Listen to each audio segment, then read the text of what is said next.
मैं शुरुआत करूंगी कि एक बड़ा नंबर डेथ्स हुई हैं, जो एक कड़वा सच है। 25 डेथ्स हुई हैं पिछले 24 घंटे में, और 61 लोग ठीक होके घर गए हैं, वो भी एक अच्छा नंबर है, 61 लोग। और आपसे मैं बार बार ये शेयर कर रही हूँ इस मीडिया के माध्यम से कि बहुत ज़्यादा बीमार लोग हमारे पास आ रहे हैं, काफ़ी एडवांस्ड डिजीज़ को लेके आ रहे हैं। घर में वो अपनी बीमारी को लाइटली ले रहे हैं। दो ही तो बातें हैं समझने की। बुखार ज़्यादा अगर 5 दिन के बियॉन्ड भी ज़्यादा चलता जा रहा है, और ऑक्सीजन कंसंट्रेशन 93 परसेंट पे पल्स ऑक्सीमीटर लगा के देखते रहना है।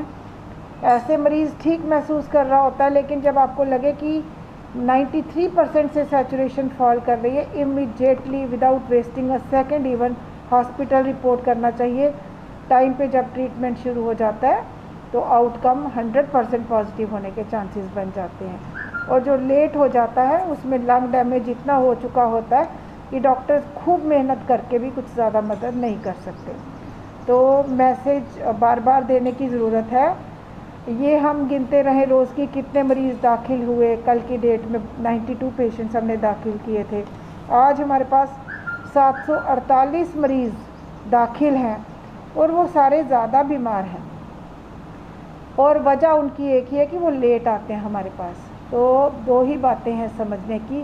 कोविड अप्रोप्रिएट बिहेवियर, ज़िंदगी में ज़्यादा अनुशासित होने की ज़रूरत है, व्यवस्थित होने की ज़रूरत है। कोई दो लोग आपस में बिना मास्क के आमने सामने बैठेंगे, वो बिल्कुल वो मेरे को लगता है कि वो ठीक नहीं होगा। मास्क पहन के रहना है, सिर्फ खाने पीने के लिए ही मास्क को खोला जाए। मास्क खोल के आमने सामने बैठ के गपशप करने का, गैदरिंग करने का, 4 भी लोगों के इकट्ठे होकर पार्टी करने का कोई स्कोप नहीं है। वायरस बहुत ट्रांसमिसिबल है, और आप देखिए अगर बहुत सारे लोग इन्फेक्ट होते हैं तो उनमें से थोड़े भी ज़्यादा बीमार होते हैं या कुछ मौतें होती हैं, तो ये काफ़ी सीरियस मैटर है। तो prevention is better than cure. बार बार ये याद कराने की ज़रूरत है। खुद भी समझिए, अपने सगे संबंधियों को भी समझाइए कि कोविड अप्रोप्रिएट बिहेवियर की ही अहमियत है, नहीं तो ये एक महामारी है, हमारी सारी व्यवस्थाएं कहीं कम ना पड़ने लगे। मीटिंग की क्या मैम मेन फोकस रहा कोविड को लेकर? मैम सारी मीटिंग में उन्होंने जीएमसी के हालात को ही समझा सारा, और सराहा भी उन्होंने जो हमारी टीम्स काम कर रही हैं।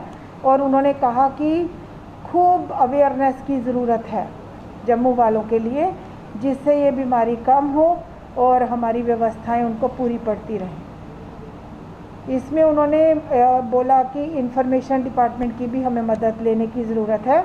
इंफॉर्मेशन जिस भी माध्यम से लोगों तक पहुंचाई जा सके, और वो बीमारी को लाइटली ना ले।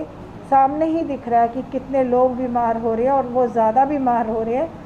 और डेथ्स भी जीएमसी जम्मू में ज़्यादा होने की यही वजह है कि 25% लोग ब्रॉड डेड या 2, 4, 5, 12 घंटे के अंदर ही मर जाते हैं हमारे पास।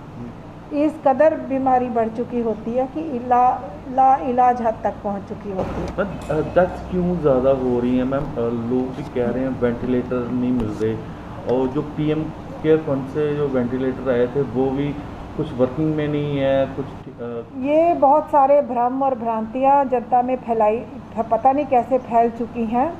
हमारे 5 लोग ही अभी वेंटिलेटर पर हैं इंटेंसिव केयर में। वेंटिलेटर की ज़रूरत बहुत कम लोगों को पड़ती है। बाईपैप नाम की जो मशीनें हैं, अलग से जो बाईपैप मशीनें जिनको ये कह रहे हैं ख़रीदी जाएं, 50 हमारे पास गवर्नमेंट ऑफ इंडिया ने कल भी भेजी हैं। वो कोविड के मरीज़ों के लिए काम ही नहीं आती। वो सीओपीडी, अस्थमा वगैरह नॉन कोविड छाती की जो बीमारियां हैं उनके लिए काम आती हैं। जो डैमेज लंग हैं, कोविड के जो लंग्स हैं, उसमें इन बाईपैप मशीनों का कोई रोल ही नहीं है। हमारे पास बहुत सारी पड़ी हुई हैं। तो ये भ्रम भ्रांतियाँ मुझे लगता है फैलाना ठीक बात नहीं है। हम व्यवस्थित हैं, लेकिन ये व्यवस्थाएं कम पड़ने लगेंगी। अभी तक तो कम नहीं पड़ी हैं। पीएम केयर के हमारे पास बहुत सारे वेंटिलेटर्स नए हैं, इंस्टॉल्ड हैं, और उनकी वेंटिलेटर्स की अभी ज़रूरत नहीं भी पड़ी है। हम जल्दी इंस्टॉलेशंस करा रहे हैं। उनको इंस्टॉल करने वाले लोग कर्नाटका, बेंगलोर से आते हैं वहाँ के, और जो ऑलरेडी इंस्टॉल्ड है वो भी पूरे यूज़ नहीं हो रहे। ज़्यादातर हमारे मरीज़ों को हाई फ्लो ऑक्सीजन चाहिए होती है, वही हम देते हैं। अभी 5 ही मरीज वेंटिलेटर पे हैं मैम, आपका कहना है? इनवेसिव वेंटिलेशन इंट्यूबेटेड 5 ही मरीज़ हैं हमारे।